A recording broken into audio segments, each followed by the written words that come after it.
बिस्मिल्लाहिर्रहमानिर्रहीम। अस्सलामु अलैकुम वरहमतुल्लाहि वबरकातुहू। दोस्तों, मैं उम्मीद करता हूँ आप सब खैरियत से होंगे और मैं आप सब के लिए दुआ गो हूँ। आज जो आपके लिए हम वीडियो लेकर आए हैं, इसका टॉपिक है कि शौहर का गुस्सा ख़त्म करने के लिए या बीवी का गुस्सा ख़त्म करने के लिए ये अमल है।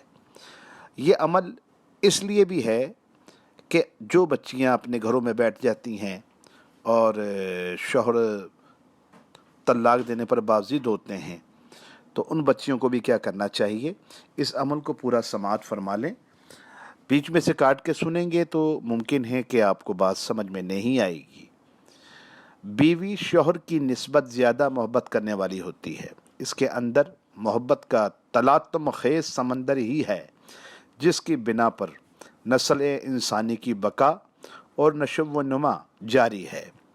अगर बीवी के साथ पूरी मोहब्बत की जाए और शौहर की तरफ से उसको ज़हनी सुकून मैसर आ जाए तो माशरे की ज़्यादातर ख़राबियाँ ख़त्म हो सकती हैं, जिसका असर बराह रास्त आने वाली नस्लों पर पड़ता है।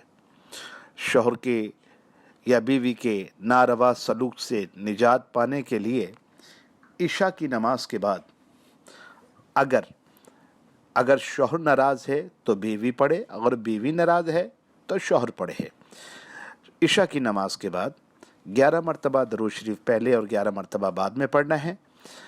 बीच में एक तस्बीह पढ़नी है, बिस्मिल्लाहिर्रहमानिर्रहीम। ये जो आयत लिखी आ रही है आपके सामने, बिस्मिल्लाहिर्रहमानिर्रहीम, बिस्मिल्लाहि अलवासिउ जल्ला जलालुहु।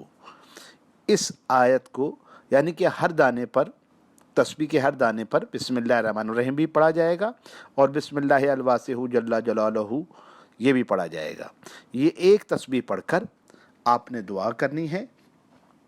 इंशाअल्लाह अगर शौहर गुस्सा करता है तो शौहर का गुस्सा ख़त्म होगा, अगर बीवी गुस्सा करती है तो बीवी का गुस्सा ख़त्म होगा। यानी कि ये शौहर और बीवी एक दूसरे के लिए अमल पढ़ सकते हैं। अब इसके अंदर एक और चीज़ मैं आपको बताता चलूँ कि अगर ऐसे हालात पैदा हो जाएं कि शौहर तलाक देने पर आमादा हो या उसके अंदर बीवी को अलहदा करने की ज़िद पैदा हो जाए कि ये बीवी को घर से निकाल दे और इंतकामन उसे घर ना बुलाए, तो बीवी को चाहिए कि रात को सोने से पहले बावजू मुसल्ले पर बैठकर 41 मरतबा सूरह इखलास कुल हु अल्लाहु अहद, इस सूरत को पूरी पढ़ना है 41 मरतबा, और बग़ैर बात किए बिस्तर पर लेट जाना है। अपने शौहर का तसव्वुर करते करते सो जाए। इस अमल को जारी रखने से अल्लाह के करम से और फजल से होगा ये कि इंशाअल्लाह उन दोनों की आपस में सुलह हो जाएगी। और गुस्से के लिए जो मैंने शुरू में अमल बताया है कि अगर शौहर बीवी के लिए या बीवी शौहर के लिए पढ़ना चाहते हैं तो वो बिस्मिल्लाहिर्रहमानिर्रहीम, बिस्मिल्लाहि अलवासिउ जल्ला जलालुहु, इसको एक तस्बीह इशा की नमाज पढ़कर दुआ करने से इंशाअल्लाह शौहर और बीवी का गुस्सा ख़त्म हो जाएगा। और जो मैंने इसके साथ जो सूरह इखलास का अमल बताया है तो वो उस सूरत में करना है बीवी को जब कोई ऐसे हालात पैदा हो जाएं जिससे घर ख़राब होने का ख़तरा हो। ये अमल जो है बहन बेटियों के लिए, मर्द हजरात के लिए, सबके लिए बहुत ज़ुद असर और बहुत बेहतर है। देखें, मेरा काम है आप लोगों के लिए खिदमत देना, क्योंकि हम साहिब सिलसिला लोग हैं, हम कोई आमिल हजरात तो है नहीं। तो जो साहिब सिलसिला लोग होते हैं उनकी नस्लें चली आ रही होती हैं फैज़ देती हुई।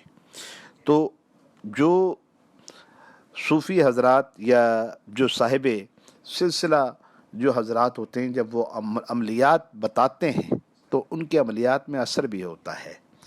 ये अमल बहुत अच्छा है, आप इस पर अमल करें और मुझे दुआओं में याद रखें। मैं बहुत मशकूर हूँ आपका, मैं आपके लिए दुआ करता हूँ और आप मेरे हक़ में दुआ करें। उम्मीद करता हूँ आपको ये अमल पसंद आएगा और आप इससे इस्तिफ़ादा हासिल करेंगे। शुक्रिया। अस्सलामु अलैकुम वरहमतुल्लाहि वबरकातुहू।